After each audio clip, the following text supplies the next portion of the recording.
KSC Presents.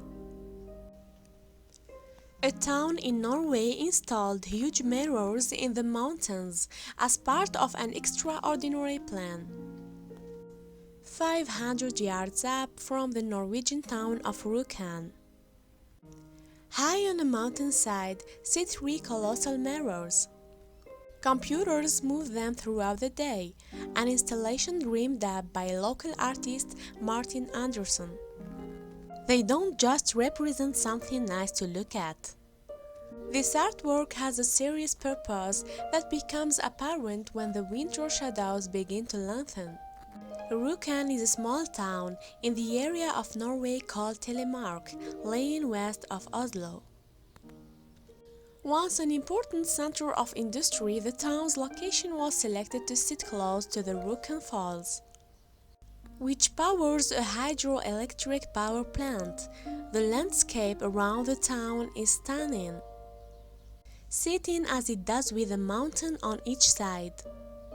And you can almost picture the trolls that are told of in tales inspired by this area. Andersson was not the first person to think of putting giant mirrors on the mountainside. Engineer Sam Aid, whose idea the town of Rjukan had been in the first place, imagined them. But the technology of his day forbade their construction, and it would take Andersson 20 years to see his plan come to fruition, having to first convince the municipality to invest and then overcome local opposition.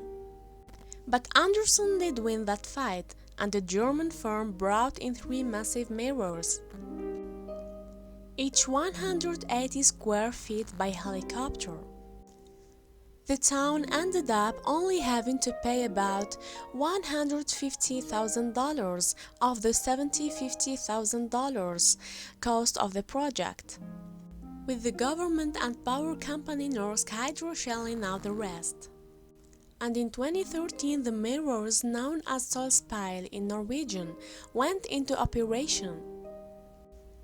Project manager Øystein Hagen explained to UK TV broadcaster ITN News in 2013 why the mirrors had been built. He said, "In this town we didn't have the sun 6 months a year. In the winter time, because the sides of the valley that Rjukan sits in are so steep, and the surrounding mountains so high, it simply does not get much light in the winter." So Andersson had dreamed up Solspeil to reflect sunlight down into the town. Thank you for watching, and don't forget to subscribe.